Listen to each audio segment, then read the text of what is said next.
Hi everyone. हम लोग sampling की बात कर रहे थे और सैम्पलिंग के ही बात करते हुए हमने कहा था कि हमने नाइक्विस्ट रेट की बात की थी जो कि एक लो पास बैंड लिमिटेड सिग्नल जिसकी बैंडविड्थ W है को कम से कम Fs इक्वल्स 2W पर सैंपल किया जाना चाहिए। एक लो पास बैंड लिमिटेड सिग्नल जिसकी बैंडविड्थ W है कम से कम 2W पर सैंपल किया जाना चाहिए। ये नाइक्विस्ट सैम्पलिंग थ्योरम थी। तो हमने कहा था कि अगर हम इससे कम पर सैंपल करते हैं तो इससे कम फ्रीक्वेंसी पर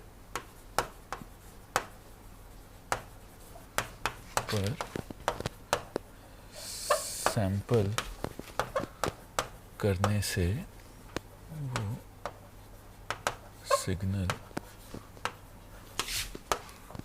रिजॉल्वेबल नहीं रहता। इससे कम फ्रीक्वेंसी पर सैंपल करने से वो सिग्नल रिजॉल्वेबल नहीं रहता, हमने ये कहा था। तो अब हम इसकी एक एग्जांपल देंगे कि ये कैसे होता है। मान लीजिए, क्योंकि ये एग्जाम्पल के बिना समझाया नहीं जा सकता, मान लीजिए ST cos 20πt है। मान लीजिए ST cos 20πt है, मतलब इसका स्पेक्ट्रम SF होगा half delta F minus 10 plus delta F plus 10। इसका स्पेक्ट्रम होगा delta F minus 10 delta F plus 10 या 2W या Fs कम से कम 20 हर्ट्ज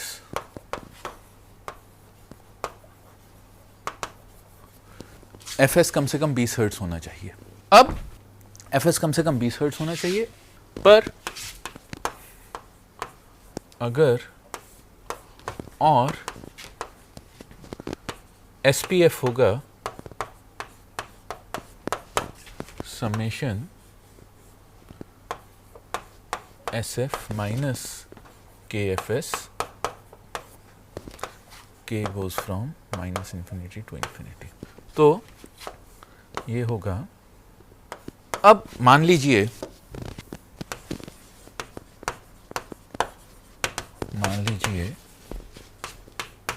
FS 16 हर्ट्ज है। मान लीजिए Fs 16 हर्ट्ज है, Fs 20 हर्ट्ज के बदले 16 हर्ट्ज है, या ये होगा summation K goes from minus infinity to infinity delta half delta F minus 10 minus Fs plus F minus plus 10 minus F minus 10 plus KFS। तो ये होगा F माइनस 10 प्लस KFS। तो अब क्या होगा, अब मान लीजिए Fs 16 हर्ट्ज है, तो SPF होगा summation k goes from minus infinity to infinity delta f -10 -16K plus delta F plus 10 -16K। ये, और इसे मैं लिख सकता हूं, मैं इसे 3 फ्रीक्वेंसीज के लिखूंगा, k equal to 0, k equal to 1 और k इक्वल टू -1। तो k इक्वल टू -1 के लिए ये होगा delta f -10 plus 16, k equal to -1 के लिए f -10 प्लस 16, तो f plus 6 plus f -10, f plus 10 plus 16, f plus 26, f plus 26 plus k equal to 0, delta f -10 plus delta f plus 10 plus delta k equal to 1 के लिए। तो k equal to 1 के लिए f -10 -16 -26 plus f plus 10 -16 f -6 plus delta f -6। ये frequencies होंगी। अब plus summation k not equal to -1 0 1 और delta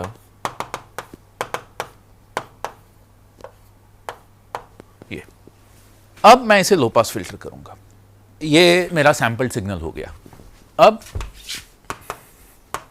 अगर मैं इसे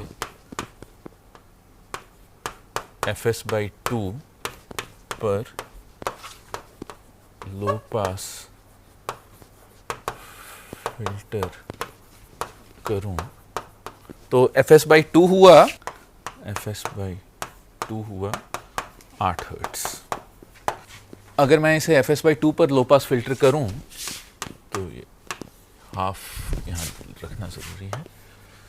अगर मैं इसे fs/2 पर लो पास फिल्टर करूं तो मेरे पास आया s hat f equals delta f -6 plus delta f plus 6। ये मेरे पास आया delta f -6 delta f plus 6 half.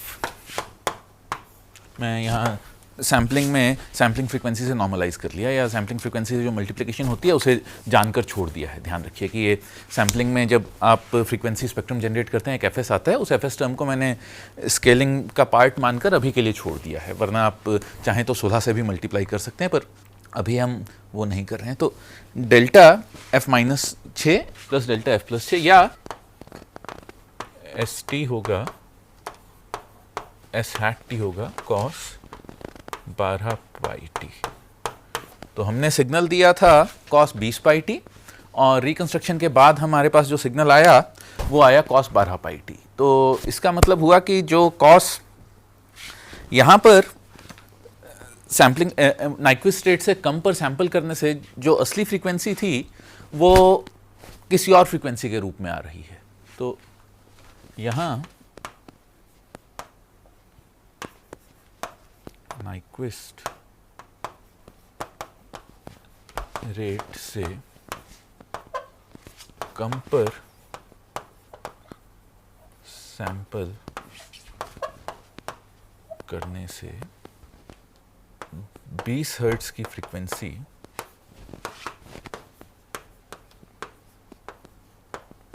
Sorry 10 hertz की फ्रीक्वेंसी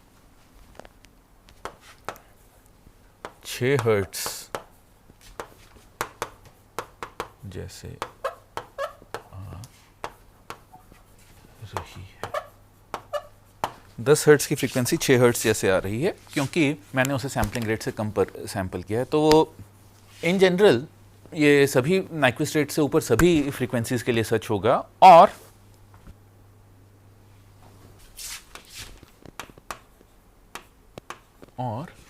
ये इस घटना को, कि इस फिनोमिनन को, जैसे मैं फिनोमिनन को घटना में ट्रांसलेट कर रहा हूँ, इस फिनोमिनन को जहाँ पर एक फ्रीक्वेंसी नाइक्विस्ट रेट से कम सैंपल करने पर किसी और फ्रीक्वेंसी की तरह दिखाई देती है,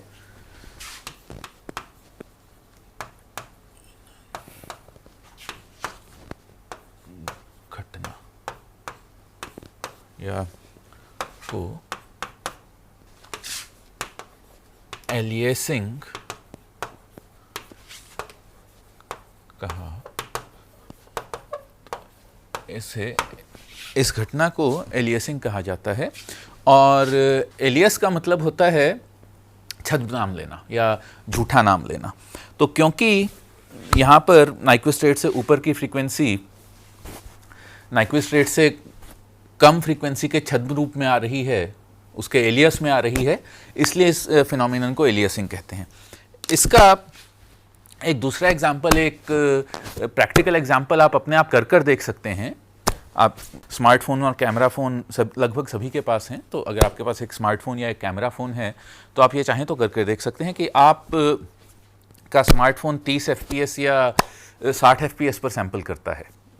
बेसिकली हमारा जो हम फ़ोन में वीडियो रिकॉर्ड करते हैं वो पूरा कंटिन्यूस टाइम वीडियो ना होकर स्टिल पिक्चर्स के सैंपल्स के रूप में फ़ोन वीडियो कलेक्ट करता है। तो कोई भी फ़ोन जो वीडियो लेगा वो 30 पिक्चर्स पर सेकंड, जिसे फ्रेम बोलते हैं, 30 पिक्चर्स पर सेकंड या 60 पिक्चर्स पर सेकंड को, जिसे हम 30 FPS या 60 FPS बोलते हैं। आपने फ़ोन ख़रीदते हुए अगर ध्यान दिया है तो आपको ये फ़ोन बेचते समय बताया जाता है कि ये फ़ोन 30 FPS पर वीडियो लेता है, ये फ़ोन 60 FPS पर वीडियो लेता है। उसका FPS का मतलब है फ्रेम्स पर सेकंड। वो एक सेकंड में आपके वीडियो के लिए इतनी फ़ोटोग्राफ्स लेता है, तो वो कभी भी कंटिन्यूस टाइम नहीं होता है। तो अब आप एक काम करिए कि आप अपना फ़ोन लीजिए, हो सके तो उसे 30 FPS पर सेट कर लीजिए, और अपने जहाँ भी आप बैठे हैं सीलिंग फ़ैन को या किसी भी पंखे को सबसे कम स्पीड पर सेट करिए, इतनी कम कि वो एक सेकंड में हो सके तो 15 से कम चक्कर खाए।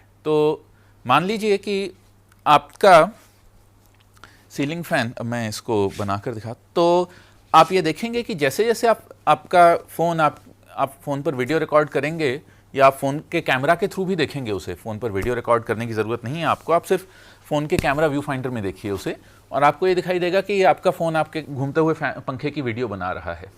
पर अब आप पंखे की स्पीड धीरे धीरे बढ़ानी शुरू करिए, 1 से 2, 2 से 3, जैसे जैसे आप स्पीड बढ़ाएंगे, पहले तो आप देखेंगे कि जो आपके फ़ोन की स्क्रीन पर आपका पंखा आ रहा है वो उसी स्पीड पर पढ़ रहा है। एक स्पीड ऐसी आएगी जहाँ पर आप ये देखेंगे कि आपका फ़ोन उस पंखे को एक तरह से स्टिल दिखा रहा है। वो भी हो सकता है कि आपका फ़ोन ये दिखाए कि वो पंखा रुक गया है, और उसके बाद पंखा धीरे धीरे उल्टी डायरेक्शन में घूमना शुरू हो जाएगा।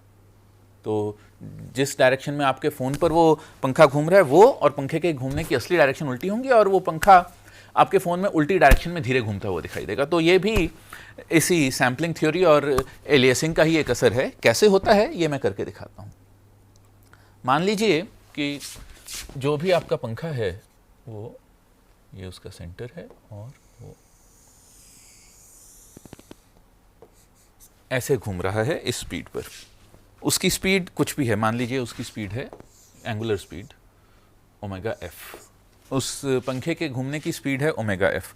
अब मैं फ़ोन से वीडियो रिकॉर्ड कर रहा हूं, तो फ़ोन 30 सैंपल्स पर सेकंड ले रहा है। फ़ोन 30 सैंपल्स पर सेकंड ले रहा है, और ओमेगा एफ ऐसी है कि आप मान लीजिए ओमेगा एफ है आपका 3 या 5 RPS, मतलब फैन एक सेकंड में 5 चक्कर लगा रहा है। फैन एक सेकंड में 5 चक्कर लगा रहा है, या और आपका फ़ोन 1/30 सेकंड में एक फोटो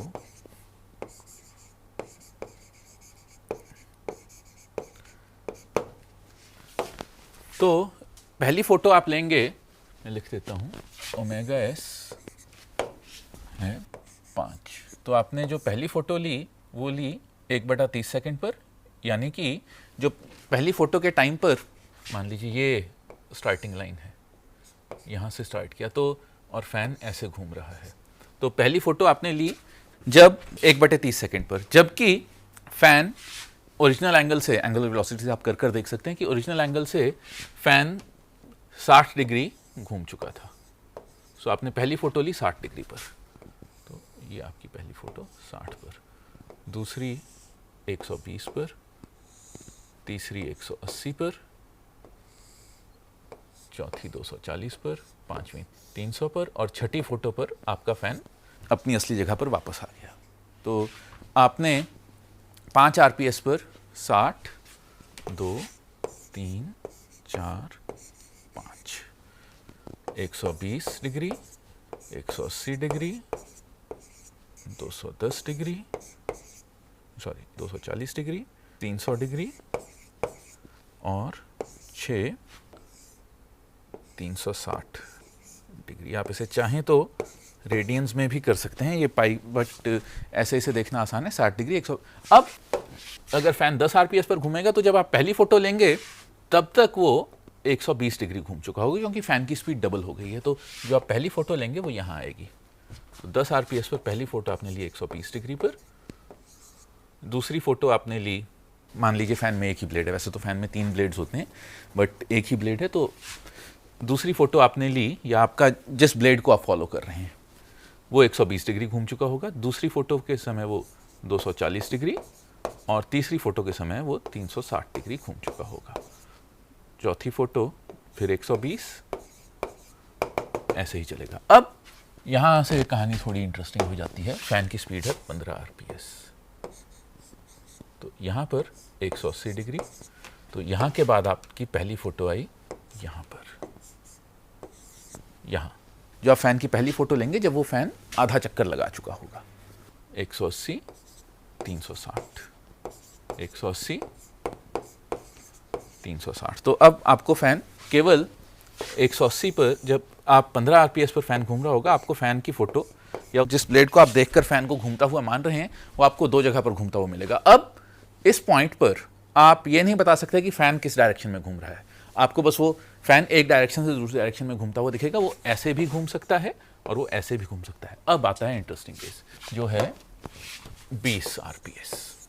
क्योंकि मैं 30 फ्रेम्स पर सेकंड पर सैंपल कर रहा हूं, तो इसका जो नाइक्विस्ट रेट होगा वो 15 आरपीएस ही है, या उल्टा बोल सकता हूं, जो मैक्सिमम फ्रीक्वेंसी मैं सैंपल कर सकता हूं इस रेट 30 सैंपल्स पर सेकंड पर, वो 15 आरपीएस ही है। तो 20 आरपीएस पर क्या होगा? 20 आरपीएस पर पहली फोटो आएगी 240 डिग्री पर, यहां पर। तो पहली फोटो 240 डिग्री यानी कि यहां आएगी, ये पहली फोटो है। दूसरी फोटो आएगी 240 और 240, 480 यानी कि 120 डिग्री पर।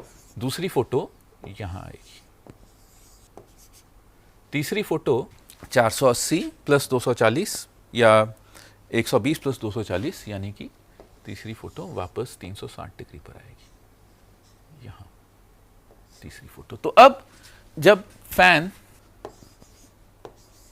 20 आरपीएस पर घूम रहा होगा तब जो आपका कैमरा फोटोज लेगा वो होंगी, यहां से शुरू किया 0, 1, 2 और 0 भी, 3 भी। तो आपको वो फैन उल्टा घूमता हुआ दिखाई देगा, क्योंकि जब तक आपने दूसरी फोटो ली तब तक वो फैन आधे से ज़्यादा चक्कर पूरा कर चुका था, तो वो फैन आपको उल्टा घूमता हुआ दिखाई देगा।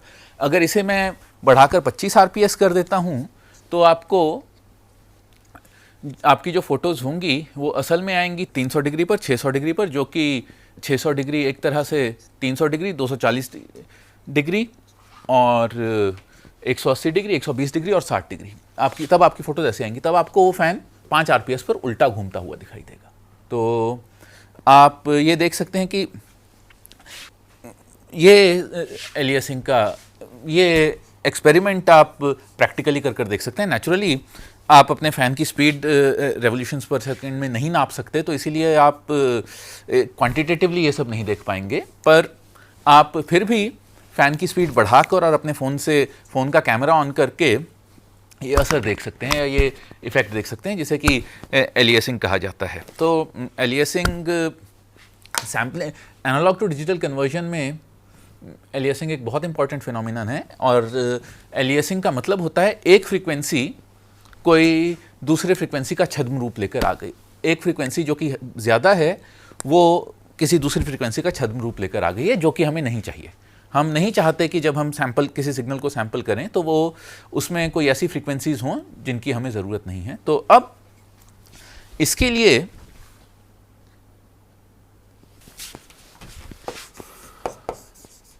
एलियासिंग रोकने के लिए हम अगर fs पर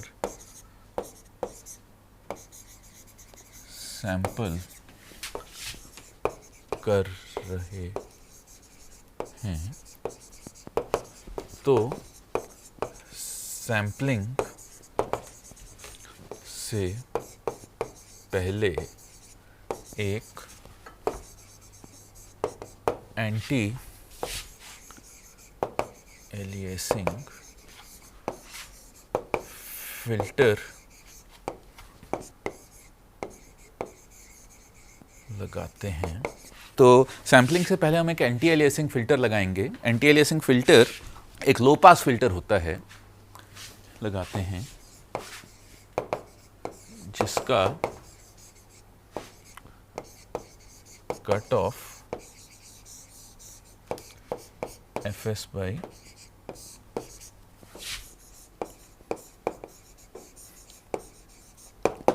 सैम्पलिंग से पहले हम एक एंटी एलियासिंग फिल्टर लगाते हैं जिसका कट ऑफ fs/2 होता है, और जिससे हम ये पक्का कर सकते हैं कि कोई भी ऐसी फ्रीक्वेंसी हमारे सैंपल्स में ना आए जिसे कि हम वहाँ नहीं चाहते। तो एंटी एलियासिंग फिल्टर का काम है एलियासिंग को रोकना। तो ये एलियासिंग के बारे में था।